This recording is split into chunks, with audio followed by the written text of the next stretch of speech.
유견발 회전탄 창으로 게임하는 러시안 룰렛으로 죽을 확률은 6분의 1이다. 만약 앞으로 100년 안에 현생 호모사피엔스가 멸망할 확률이 같다면? 옥스포드 대학의 토비오드 교수는 사피엔스의 멸망이란 책에서 인류가 살아온 20만 년의 여정이 100년 안에 사라질 수 있는 벼랑 끝에 와 있다고 한다. 그래서 호모사피엔스를 벼랑새라고 한다. 100세 시대를 기대하는 지금에 인류의 멸망을 고민한다는 것은 아이러니다. 타임머신을 타고 100년 전인 1921년으로 가보자. 우리나라는 그때 일본의 합방이 되어 있었다.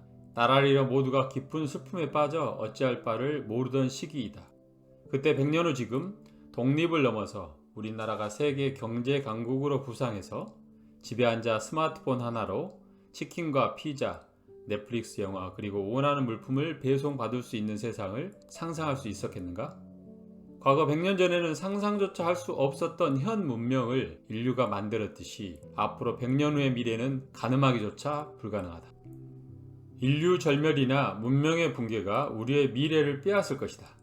사이비교주나 예언자도 아닌 과학자의 경고다. 저자는 이러한 위험성을 존재 위험이라고 정의한다.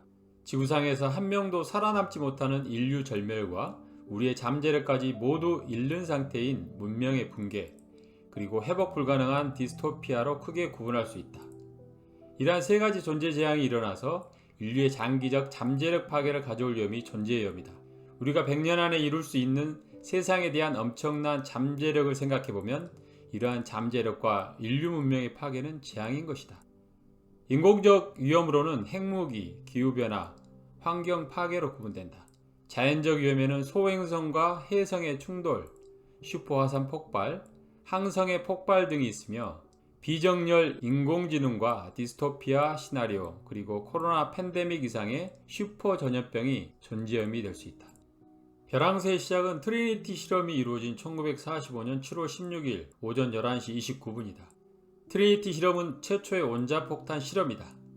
미국이 강행한 트리니티 실험이 이루어졌을 때 2차 세계대전을 일으킨 장본인인 히틀러는 이미 죽었고 유럽 또한 자유로웠지만 전쟁 종식을 앞당기고 미국의 새로운 힘을 소비에트 연방에 과시하기 위해서였다. 물론 이로 인해 일본은 항복하고 우리는 독립이 되었지만 지금에 와서 핵전쟁은 인류를 벼랑 끝으로 몰 것이다. 핵폭탄이 우리 인류 전체를 절멸시킬 수 있을까라는 의문을 갖는다. 다행히도 아무리 위력이 대단해도 지구라는 행성 자체를 파괴할 수는 없지만 가장 심각한 결과는 전면적인 핵전쟁과 그로 인한 핵겨울이다. 핵폭발로 인해 도시가 불타고 거대한 연기 기둥이 솟아오르면서 그름이 성층고까지 올라간다. 그 그림이 비와 함께 내려오지 못하고 전세계 하늘에 검은 장막을 들이운다. 그름 장막은 태양광을 차단해 지구의 온도와 습도를 낮추고 세상을 깜깜하게 한다.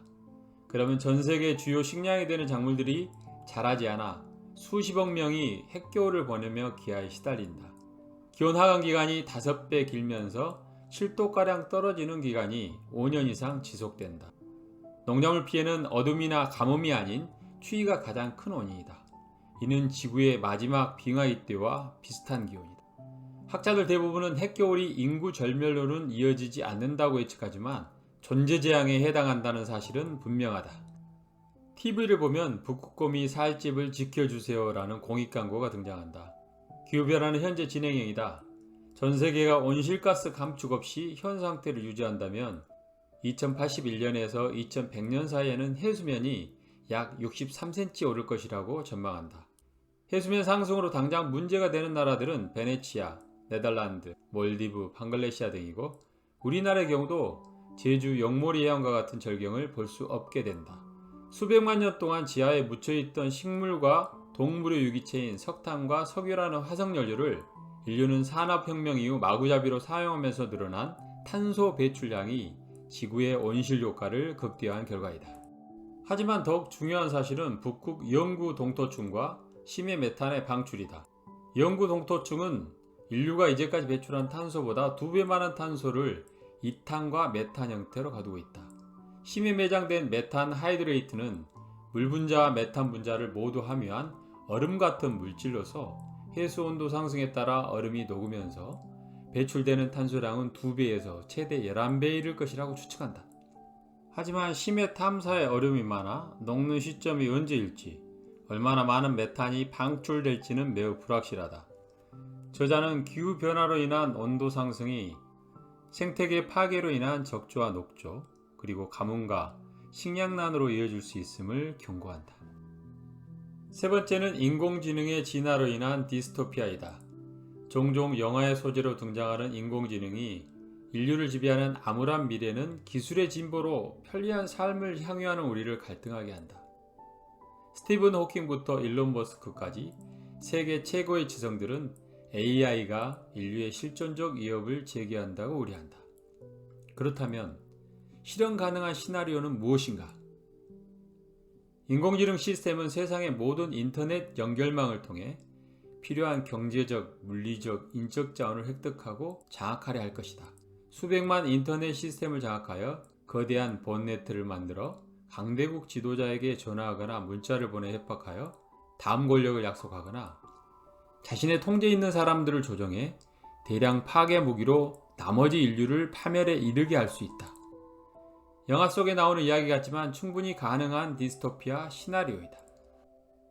고대 어류인 실러켄스는 4억 년을 살아왔고 투구에는 4억 5천 년, 심지어 상어도 5억 년 동안 지구의 흥망성쇠를 겪어왔다. 포유류종은 평균 100만 년을 존속한다. 20만 년 전에 출현한 현생 인류인 호모사피엔스가 농사를 짓고 문명을 이룬 지가 불과 1만여 년이다. 포유류는 평균 생존기간으로 보면 청년기에 있고 세상을 지각하고 전 우주에 대해 통찰을 얻기 시작한 것은 불과 1살도 되지 않는다. 새벽에 일어나 여명 속에 싱그러운 새소리를 들으며 신선한 공기를 만끽할 수 있는 지금 나처럼 나의 손자, 그 손자의 손자들이 이 아름다운 세상을 맛볼 수 있도록 해야 한다. 내가 할 수 있는 조그만 일부터 찾아볼 시간이다. 그래서 나는 아주 사소한 일인 재활용 쓰레기의 철저한 분리수거, 자동차 가속 안 하기, 꼭 필요한 물건만 사기 등부터 실천해 볼 생각이다.